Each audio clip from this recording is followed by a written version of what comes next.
The Morning Majlis, talking the stories that are shaping headlines.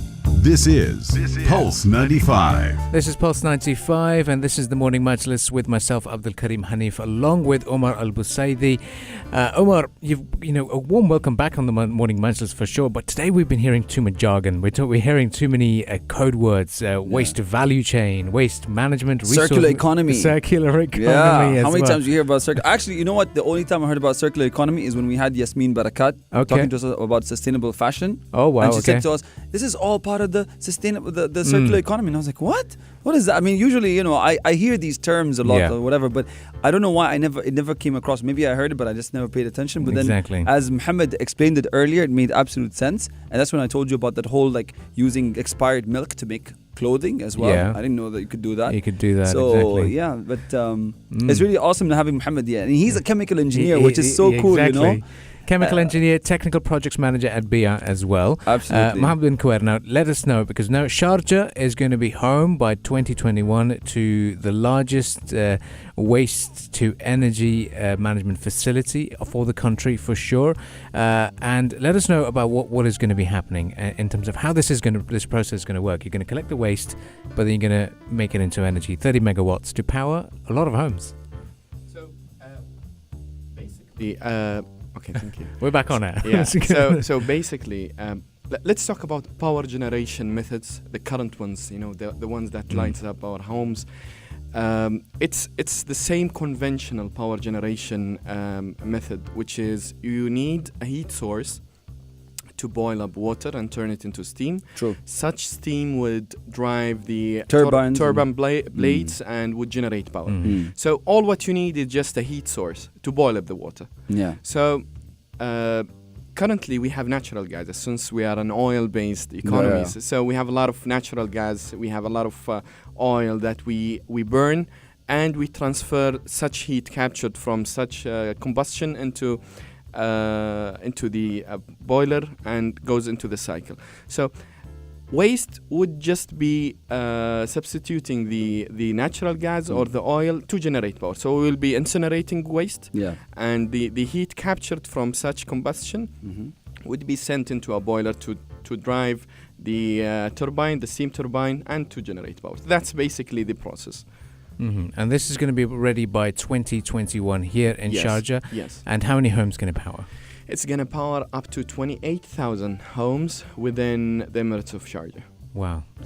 For those of you who don't know, 2021 is going to be a significant year because it'll be 50 years of the United Arab Emirates. True. So that'll be very, very cool. Exactly, half a century, and lots of developments across the nation. In fact, as well.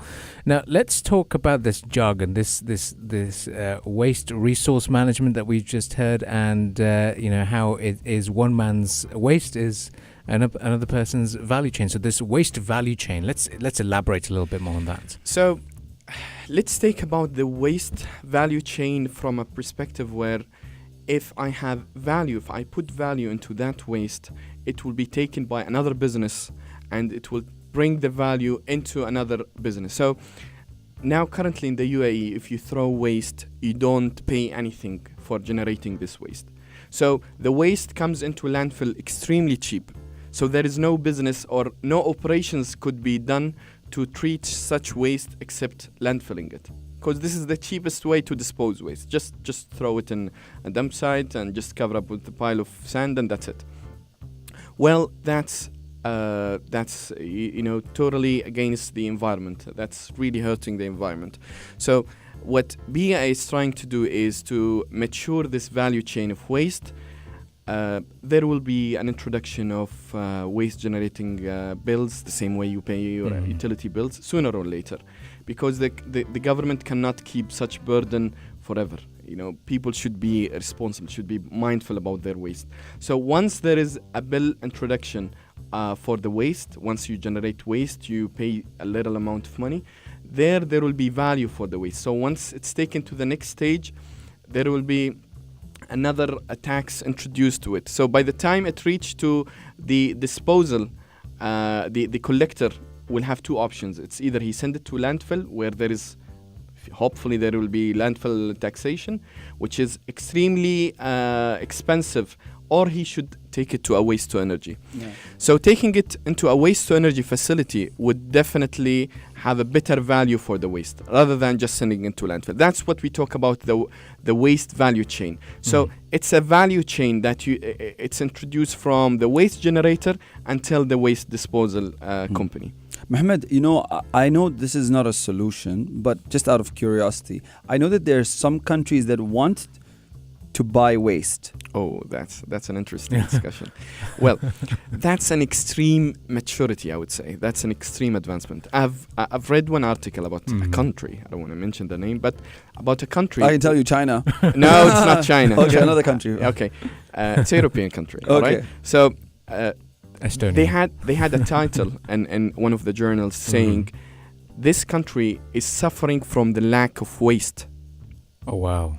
Think about that Really? for a second. Yeah, they're suffering from the lack of waste. That means this country, they don't have any more waste to process, so they go and they import waste from neighborhood countries. That is so cool. Yeah. So Can you just mention? I mean, why can we not mention the country's name? Is it a problem? well, it might seem like it's undermining some other countries. Okay, you can tell us off air. Sorry, yeah, guys. yes. That's All why right. you're not lucky. All right. So such countries where they have this much of maturity in their resource management, they reach to a point where people are so contributing to the resource management cause within that country to an extent that they don't have any more waste to be sent to landfills. That's so people are incredible. recovering and recycling because they see the value. So they know that one barrel of water costs them this much of money. Yeah. So they keep it and they put it in the right bin. So it's recycled in a proper way. So its value chain is extremely high. So they reach to a point where they already, maybe 15, 20 years ago, they established many waste-to-energy facilities. And people are recovering and recycling their waste, and there is no more waste to be sent to those waste-to-energy facilities. And guess what? Those those facilities are just redundant, doing nothing, because they don't have enough waste to process. And they have certain targets, they need to recover the investments that they put at the first place. So their only resort is just import waste from neighborhood countries, even if it comes at a very expensive price, but that's even better than keeping those facilities stop or redundant. So interesting. Oh my! I Yeah. would have never ever thought there's anything like that. Yeah. That is so cool, Mohammed. You're like an encyclopedia of like waste Encyclopedia. management. Yeah, for You sure. should like start your own like channel or something. No, Let me tell you something about waste, guys. But I'll tell you something. It's really interesting to be part of this industry because, at the end of the day, it's a soft investment of your time and your efforts, I would say. You think that you're returning something back into the environment, into the nature. People are not really responsible. We don't see much maturity when it comes to being responsible towards the environment. So once you have that drive, you'll be able to see what's behind the scene. What country ranks number one when it comes to this, in terms of from when it starts from home? I'm sure it'll be some Scandinavian country. Yes, exactly. No surprises there. Yeah. Sweden, Denmark, those countries are really. But we always say necessity is the mother of all inventions. Yes. Right? They have a necessity. They suffered at some point. And when I talk with a Sweden guy or someone from Norway or Danish, so they say, Mohammed, we used to have such low maturity 30 or 40 years ago. You don't have the drive to drive this maturity, all right? And as I said, that we are spoiled with the oil. Let's face the truth. So, but now it's good that we have someone is picking up on this. BIA is doing great job when it comes to resource management. I want to change the waste management title. I want to call it resource management, and BIA is doing great job into that. Yeah. Well done. Incredible. Well done, Mohammed. work. Honestly, I'm happy. I just brought someone like you on board. Oh, Wallah, thank you. you're really cool. Thank you. Definitely. Now, Mohammed bin Kuwair, was a fantastic conversation, and it's something that we can't just stop talking about it now. Sadly, that's all the time that we have for today. We hope you've been educated in terms of what BIA is doing here in Sharjah itself when it comes to waste to energy facilities and the initiatives. And I think we just need to go down to Qasba and go and find that vending machine and get rewarded. I want to get a free voucher to a hotel or something. Exactly. Well, stay tuned to the Morning Majlis. We'll be covering all things that's happening here on Pulse 95 and all the interesting conversations that have been lined up on our shows. And thank you for sending us your thoughts and questions. And thank you to Mohammed bin Kuwair, the Technical Projects Manager.